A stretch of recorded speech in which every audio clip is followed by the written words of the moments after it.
بسم اللہ الرحمن الرحیم۔ محترم ناظرین کرام اور میرے پیارے بھائیوں،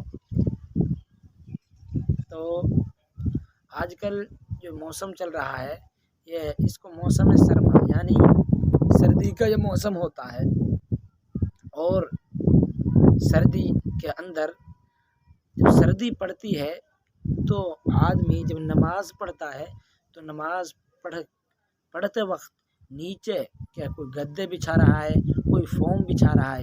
اسی طرح عام طور پر دیکھنے پر آتا ہے کہ جو ہماری مساجد ہوتی ہیں ان پر صفیں جو لگتی ہیں وہ گدے بچھے ہوتے ہیں وہاں، یا اسی طرح فوم وغیرہ بچھے ہوتے ہیں جن پر آدمی نماز پڑھتا ہے تاکہ زمین کی ٹھنڈک آدمی کو محسوس نہ ہو اور تھوڑی بہت گرمائی محسوس ہو اور سردی نہ لگے۔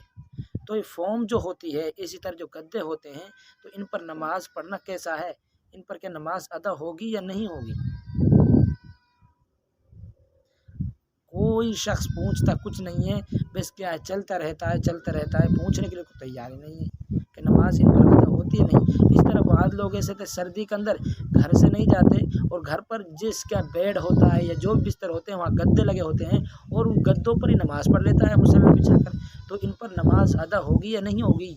ہمارے سجدے جو ہم کر رہے ہیں ان گدوں پر یا فوم پر، یہ سجدے ہمارے ہو رہے ہیں یا نہیں ہو رہے ہیں؟ بہرحال بات یہ ہے کہ اس کے اندر تفصیل یہ ہے کہ جو فوم ہے یا اسی طرح گدا ہے جو جس پر ہم نماز پڑھ رہے ہیں، اس کو دیکھا جائے گا کتنا دبیز اور کتنا نرم ہے۔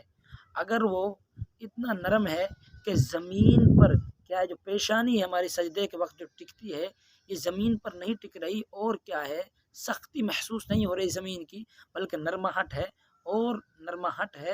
اور یہ زمین پر ٹک نہیں رہی ہے، سختی محسوس نہیں ہو رہی ہے، تو جان لو کہ اس فوم پر یا اسی طرح اس گدے پر آپ کی نماز نہیں ہوگی۔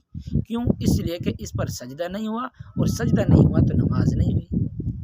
ہاں اگر کیا ہے ایسا فوم ہے، ایسا گدا ہے جس پر کیا ہے زمین کی سختی محسوس ہو جاتی ہے، پتلا ہے، یا وہ گدا بہت زیادہ ٹائٹ ہے، فوم بہت زیادہ ٹائٹ ہے، تو خود سختی محسوس ہو جاتی ہے، تو اس پر نماز پڑھ سکتے ہیں، اس پر نماز پڑھنا جائز ہے۔